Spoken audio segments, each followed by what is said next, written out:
Friends नमस्कार, स्वागत है आपका यूट्यूब चैनल पर एक नज़र वीडियो। बजाज फाइनेंस की बात करने की कोशिश करेंगे और क्या कारण है कि ये लगातार लुढ़क रहा है, लगातार ये 52 वीक नीचे की तरफ लो बना रहा है।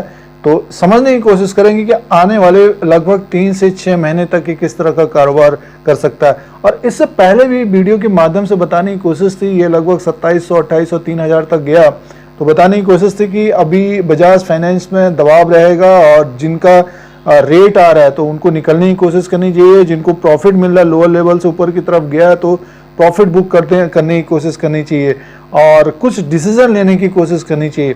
इस वीडियो में 3-4 पॉइंट आप लोगों को बताने की कोशिश करेंगे और फिर उसके अनुसार बजाज फाइनेंस में अगर आप फंसे हैं या फिर लेने की सोच रहे हैं, करने की कोशिश करिए, उसके अनुसार ट्रेड करने की कोशिश करिए। देखिए, होता है कि लॉजिक और सेंटीमेंट किस तरह का है उसके अनुसार भी आप कारोबार कर सकते हैं। क्योंकि अभी इस वक्त आपको लग रहा है कि बजाज फाइनेंस काफ़ी गिर गया, लगभग 55 से 60% गिर चुका है। तो होता है क्या कि जैसे 60 से 70% गिरता है स्टॉक तो थोड़ा सा बाउंस बैक करने की कोशिश करता है।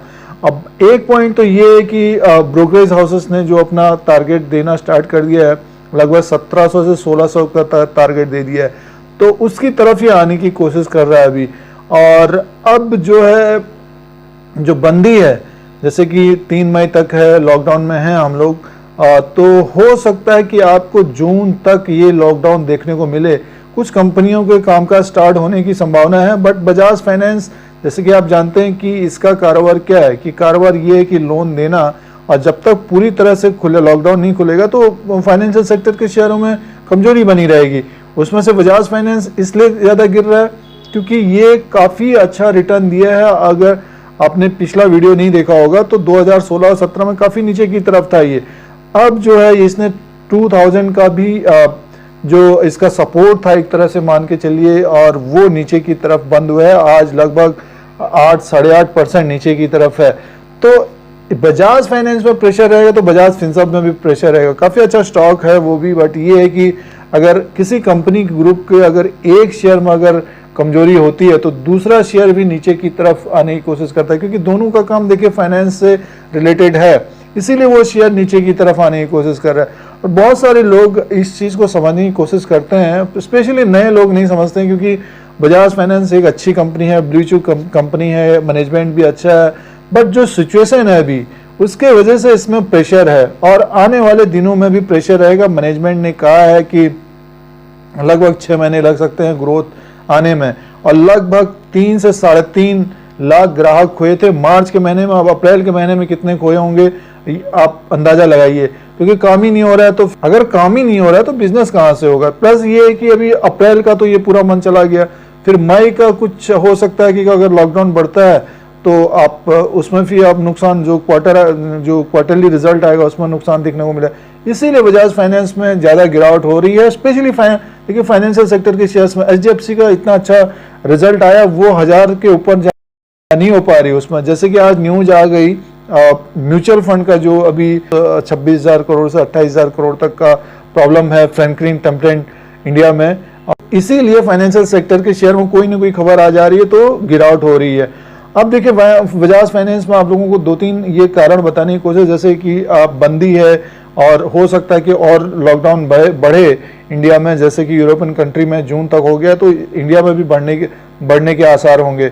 और प्लस ये है कि बजाज फाइनेंस का जो अगला रिजल्ट होगा लगभग इस क्वार्टर का भी और फिर उसके आगे क्वार्टर का भी, तो उसमें कमजोरी रहेगी। तो इसके वजह से फाइनेंस जो ब्रोकरेज हाउसेस है उन्होंने 1600 का टारगेट दिया है। अगर ये लॉकडाउन और बढ़ता है तो मान के चलिए उससे भी नीचे की तरफ आने की कोशिश करेगा। आपको अभी चार्ट के माध्यम से बताने की कोशिश करेंगे और डेली वाइज और मंथली वाइज में भी। तो जो नए लोग हैं स्पेशली लेने की कोशिश कर रहे हैं तो अभी स्टॉप लॉस के द्वारा ही, क्योंकि देखिए बोथ साइड से इसमें कामकाज होता है। जैसे 8% गिरा है तो बहुत सारे लोग ने, जैसे 52 वीक इसने ब्रेक कर रहा था ये दिन में, तब बहुत सारे लोगों ने बेचा होगा तो प्रॉफिट भी बनाया होगा। तो एक जो 1600-1700 के आसपास अगर ये कुछ ठहराव होता है या वहाँ पे कुछ सस्टेंस करता है तब ये फिर ऊपर की तरफ जाता हुआ दिख सकता है। 2000 से नीचे की तरफ बजाज फाइनेंस, तो नेक्स्ट वीक एक्सपायरी होगा तो जो शॉर्ट समय है तो हो सकता है आपको और नीचे की तरफ उनको काटना पड़े। और फ्यूचर की बात करने की कोशिश करें तो इस तरह से इसमें गिरावट हो रही है।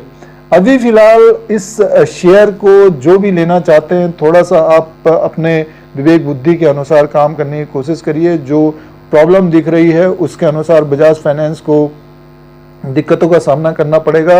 आप मान के चलिए कि इसके लिए अभी खतरा है, जो भी ले रहे हैं खतरा है, और जैसे जैसे ऊपर की तरफ जाता है तो आपको फिर निकलने की कोशिश करनी चाहिए, एक डिसीजन लेने की कोशिश करनी चाहिए कि हमें क्या करना है।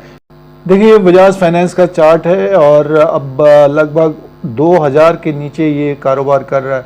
अब देखिए, ये लमसम आप फरवरी के आसपास लगभग 4500 के ऊपर कारोबार कर रहा था, वहाँ से लगातार गिरावट चल रही है। इसमें मंथली वाला चार्ट है ये, अगर आप डेली वाला चार्ट देखेंगे तो कुछ डिफरेंस दिखेगा। थोड़ा सा यहाँ पे ऐसा लग रहा था कि ऊपर की तरफ जाने की कोशिश करेगा, बट आज ये म्यूचुअल फंड के जो खबर आ गई, म्यूचुअल फंड की जो खबर आ गई उसके वजह से फिर इसमें गिरावट रही, अपना 52 वीक लो का ब्रेक करके नीचे की तरफ है। अब देखिए, स्पेशली इसको अब मंथली चार्ट में ही देखना चाहिए क्योंकि लगातार गिरावट है इसमें। और अब इसका जो नेक्स्ट एक सपोर्ट होगा वो लगभग देखिए नीचे की तरफ जो होना चाहिए 1650 और 1670 के आसपास आने की कोशिश कर सकता है। और यहीं पे लगभग 1700-1600 का जो ब्रोकरेज हाउसेस ने अपना टारगेट दिया है, तो इसीलिए देने की कोशिश है। बट उनका भी एक एस्टिमेट था कि लगभग 21 दिन का होगा या 40 दिन का होगा। अगर ये 40 डेज से ऊपर की तरफ लॉकडाउन बढ़ता है इंडिया में, तो मान के चलिए इसमें और भी गिरावट रहने की संभावना रहेगी। और अगर ये ऊपर की तरफ निकलता है, सपोज राहत की कोई खबर आती है तो ऊपर की तरफ जाता है, तो फिर इसमें से अपने डिसाइड करने की कोशिश करिए कि हमें क्या करना है। और आने वाले लगभग जैसे कि 3 से 6 महीना मान के चलिए कि और भी बढ़ सकता है, क्योंकि अगर लॉकडाउन जून तक रहेगा तो फिर 9 महीना भी मान के चलिए कि फाइनेंशियल स्टॉक्स में गिरावट रहेगी। अब HDFC की बात बताने की कोशिश, देखिए इतना अच्छा रिजल्ट उसका रहा 2-2.5 महीने में, तब भी वो 1000 क्रॉस नहीं कर पा रहा है। HDFC बैंक की बात बताने की कोशिश कर रहे हैं। म्यूचुअल फंड की जो खबर आई है अब, तो हो सकता है कि बहुत सारे शेयरों में गिरावट होने की संभावना रहेगी आने वाले दिनों में। तो फाइनेंशियल स्टॉक्स में अब और भी गिरावट रहेगी। बट एक ये है कि कोई भी न्यूज आती है ग्लोबली, कोई अगर अच्छा रहता है मार्केट, तब ये ऊपर की तरफ जाते हुए देख सकते हैं। बट लगभग 6 महीने तक इनमें प्रॉब्लम रहेगी। अब देखिए, RSI का भी अगर देखते हैं आप, लगातार ये गिरावट में है। और इससे पहले लगभग ये 2008 और 2009 में लगातार ये नीचे लगभग 29 और 26, 2008 और 2009 में 26 के आसपास तक, 24-26 तक का आया था। तो अभी गैप है इसमें और भी गिरावट हो सकती है। थोड़ा सा यहाँ पे रुकने की कोशिश की थी, बट ये आज जो न्यूज़ के वजह से नीचे की तरफ है। देखिए, इस मार्केट में सेंटीमेंट, लॉजिक और न्यूज़ उसको भी फॉलो करने की कोशिश करिए। चार्ट जो होता है इसमें ये होता है कि हिस्ट्री में क्या हुआ था, मतलब पिछले क्या हुआ था, उसके अनुसार देखने की कोशिश की जाती है। फंडामेंटली देखिए, अगर फंडामेंटली देखिए तो काफ़ी अच्छा ग्रोथ कर रहे थे बजाज ग्रुप के दो, ये ऑफ बजाज फिनसर्व और बजाज फाइनेंस। बट ये कि जो बंदी है, कोविड-19 की जो प्रॉब्लम है, स्टे होम, सेफ होम और सोशल डिस्टेंसिंग अभी लगभग 1 साल तक अपनाना पड़ेगा हम लोगों को, तो उसके वजह से इसमें प्रॉब्लम आई है। तो फंडामेंटल भी आने वाले दिनों में आप रिजल्ट के अनुसार देख सकते हैं कि काफ़ी कमज़ोर रह सकता है। जैसे कि खुद मैनेजमेंट ने कहा है कि सितंबर से कुछ ग्रोथ होने की उम्मीद रहेगी, बट जिस तरह से लग रहा है कि बंदी बढ़ेगी, लॉकडाउन बढ़ेगा, तो और भी इसमें प्रॉब्लम रह सकती है। तो फिलहाल ये इंस्ट्रूमेंट हैं, आप चार्ट के अनुसार आप देखेंगे तो इसमें भी बेरिश मोड में है ये, और आने वाले समय में और भी नीचे की तरफ आता हुआ दिख सकता है। 1600-1700 के आसपास से अगर ये कवर ऊपर की तरफ जाने की कोशिश नहीं करता है या सस्टेन होने की कोशिश नहीं करता है, तो मान के चलिए कि ये और फिर काफ़ी नीचे की तरफ आता हुआ दिख सकता है। फिलहाल ये मंथली चार्ट है, आप देख सकते हैं, और इस तरह का इसमें दिख रहा है। इसमें जो भी इसमें फंसे हुए हैं, अगर ऊपर की तरफ जम जाता है तो कुछ न कुछ इससे हल्का होने की कोशिश करनी चाहिए। फिलहाल अच्छा ये है कि अगर ऊपर की तरफ जाता है तो कुछ हल्का होने की कोशिश करिए। बजाज फाइनेंस आपको आने वाले दिनों में भारी गिरावट रहने की संभावना है। और बिजनेस इनका जो है, अगर बिजनेस में अगर प्रॉब्लम होगी तो लगभग 2 से 3 क्वार्टर हो सकता है, 1 साल तक इसमें प्रॉब्लम रहे। तो ये बजाज फाइनेंस का आप लोगों के लिए अपडेट था। और इसमें लगातार गिरावट बनी है, लगातार 52 वीक लो बना रहा है। कोई भी जंप इसमें आता है और उसका रीज़न हो सकता है रिजल्ट का आना, या फिर कोई राहत पैकेज, या फिर ग्लोबल मार्केट ऊपर की तरफ जाता है, कोई भी कारणवश ऊपर की तरफ जाता है तो अपना डिसाइड करने की कोशिश करनी चाहिए इसमें।